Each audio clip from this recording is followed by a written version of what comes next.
उत्तर प्रदेश की लोकसभा सीटों पर इस बार महिलाओं का दबदबा देखने को मिल सकता है।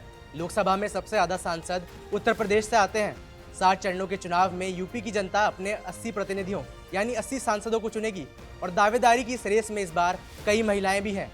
स्मृति ईरानी, मेनका गांधी, डिम्पल यादव और अनुप्रिया पटेल कुछ ऐसी महिलाएं हैं जो पहले ही यूपी की राजनीति को भली भांति भांप चुकी हैं। हालांकि इन नामों के अलावा इस बार कई ऐसे नाम हैं जिन्हें कमजोर समझना, उनकी दावेदारी को कमजोर समझना बड़ी भूल होगी।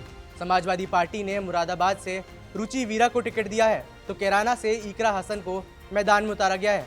उधर बीएसपी ने जौनपुर से बाहुबली नेता धनंजय सिंह की पत्नी शीतला रेड्डी पर विश्वास जताया है। अब अगर आप इन नामों से परिचित नहीं हैं तो अब यही सही समय होगा कि आप इन महिलाओं को अच्छे से जान लें। दरअसल इन महिलाओं ने बड़े बड़े दिग्गजों का टिकट कटवा कर अपनी जगह हासिल की है और अब चुनाव जीतने के लिए भी जमकर कैंपेनिंग कर रही हैं। नमस्कार, मेरा नाम है वैभव, आप देख रहे हैं जी स्विच। पिछले 10 सालों में यूपी की राजनीति में एक महिला का नाम जो बार बार लोगों ने सुना वो था स्मृति ईरानी। स्मृति ईरानी ने जो पकड़ अमेठी में बनाई है उसे झुकलाया नहीं जा सकता। 2019 में उन्होंने अमेठी सीट से राहुल गांधी को हराकर इतिहास रच दिया था। वहीं इस साल आलम यह है कि जिस वक्त अभी मैं ये वीडियो रिकॉर्ड कर रहा हूँ अभी तक कांग्रेस ने अमेठी से अपना उम्मीदवार भी घोषित नहीं किया है। मोदी का हनुमान हमको बनना है, नहीं कह रहे? 30 मई को मोदी का हनुमान हमको बनना है। कांग्रेस की भ्रष्ट लंका में अपनी पूंछ से आग लगाना और उस पर जाकर कमल का बटन दबाना है। राष्ट्रभक्त मोदी को जिताना है, नहीं कह रहे? बीजेपी की एक और बड़ी नेता है मेनका गांधी, जिन्हें बीजेपी ने दूसरी बार सुल्तानपुर से टिकट देकर विश्वास जताया है। मेनका गांधी ने जब 2019 में इस सीट से चुनाव लड़ा था तो उनकी जीत का मार्जिन महज 14,000 वोट से करीब था और शायद यही वजह थी कि बीजेपी ने इस बार उनका नाम अनाउंस करने से पहले थोड़ा समय लिया। यूपी की राजनीति में एक और बड़ा नाम है समाजवादी पार्टी सांसद डिम्पल यादव, जो मैनपुरी सीट से अपनी दावेदारी पेश कर रही हैं। जातीय समीकरणों को देखते हुए बीजेपी और बीएसपी ने डिम्पल यादव के खिलाफ अपने कैंडिडेट उतारे हैं, लेकिन मैनपुरी में अभी भी जो सबसे जाना माना चेहरा है वो है डिम्पल यादव। मैनपुरी के बाद अब बात करते हैं मिर्जापुर सीट की, जहां अपना दल सोनेलाल से नेता अनुप्रिया पटेल चुनाव लड़ेंगी। 2019 में अनुप्रिया पटेल ने मिर्जापुर सीट से चुनाव लड़ा था। लगभग 2 लाख वोट से वो यहाँ जीती भी थी। बीजेपी के साथ गठबंधन में रहते हुए उन्होंने मोदी कैबिनेट में अलग अलग पद संभाले हैं। ये सब वो महिलाएं हैं जिन्हें संसद की दीवारें अच्छे से पहचानती हैं। इनके भाषण, इनके काम जनता देख चुकी है। हालांकि इस बार कुछ ऐसे नाम भी हैं, कुछ ऐसी महिलाएं हैं जिन्हें लोकसभा में अपना डेब्यू करने का मौका मिला है। ऐसी एक महिला है रुचि वीरा, जिन्हें समाजवादी पार्टी ने मुरादाबाद से टिकट दिया है। समाजवादी पार्टी ने पहले सिटिंग सांसद एसटी हसन को टिकट दिया था। एसटी हसन ने तो अपना नामांकन भी दाखिल कर दिया था। हालांकि बाद में पार्टी ने हसन का टिकट काटकर रुचि वीरा को कमान सौंपने का फैसला किया। रुचि वीरा के राजनीतिक करियर की बात करें तो उन्होंने 2022 में पहली बार यूपी विधानसभा का चुनाव लड़ा था। वो बिजनौर से चुनाव जीती और विधायक चुनी गई। हालांकि अब वो सांसदी पर अपनी नजर जमाए हुए हैं। कैंपेनिंग के कुछ ही समय में रुचि वीरा की एक धाकड़ छवि बन चुकी है। एक कार्यक्रम के दौरान तो उन्होंने सरेआम पुलिस अधिकारियों को लताड़ दिया था।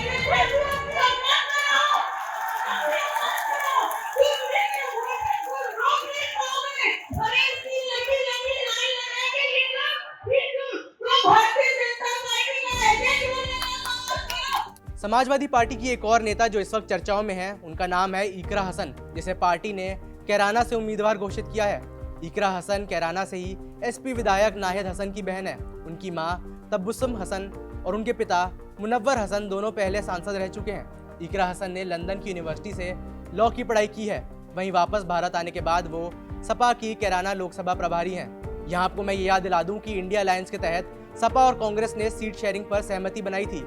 ऐसे में इकरा हसन पर मुस्लिम वोट के साथ साथ कांग्रेस के जो ट्रेडिशनल वोटर्स हैं उन्हें भी साधने की जिम्मेदारी है। एनडीए का कोई जनाधार नहीं है। एनडीए ने कोई काम नहीं किया। आज वो काम के बलबूते पे वोट मांगने में बिल्कुल असफल हैं, तो इसीलिए बेकार की बातें कर रहे हैं। उधर बीएसपी ने भी कुछ महिलाओं को लोकसभा चुनाव में आगे किया है। जौनपुर से बाहुबली नेता धनंजय सिंह की पत्नी शीतला रेड्डी को टिकट दिया गया है। खबरों की माने तो पहले सीट से खुद धनंजय सिंह चुनाव लड़ने की तैयारी कर रहे थे। लेकिन अपहरण और रंगदारी के केस में उन्हें जेल जाने के बाद उनके चुनाव लड़ने पर ग्रहण लग गया। इसके बाद ही कयास लगाए जा रहे थे कि वो अपनी पत्नी श्रीकला रेड्डी को चुनाव लड़वा सकते हैं। श्रीकला रेड्डी धनंजय सिंह की तीसरी पत्नी है। यूपी में महिलाओं की भागीदारी की बात हो तो यहाँ दो और नाम याद आते हैं। मैं बात कर रहा हूँ कांग्रेस महासचिव प्रियंका गांधी और बीएसपी सुप्रीमो मायावती की। ये दोनों महिलाएं बतौर प्रत्याशी तो लोकसभा चुनाव नहीं लड़ रही हैं, लेकिन यूपी की राजनीति को दिलचस्प बनाने में और बीजेपी के खिलाफ एक मोर्चा खोलने में इन दोनों का बड़ा हाथ रहा है। बीते दिनों मायावती ने पश्चिम यूपी को अलग राज्य बनाने की बात कहकर ये साबित कर दिया कि उनकी जो क्षेत्रीय राजनीति पर पकड़ है और जो समझ है उसका उन्होंने प्रमाण दे दिया है। पश्चिमी यूपी क्षेत्र को अलग से स्टेट बनाने के लिए भी ठोस कदम उठाए जाएंगे। आप लोग चाहते हैं कि पश्चिमी यूपी अलग से स्टेट बने, तो इसके लिए भी जब सेंटर में हमारी सरकार बनेगी तो इसके लिए भी जरूर ठोस कदम उठाए जाएंगे।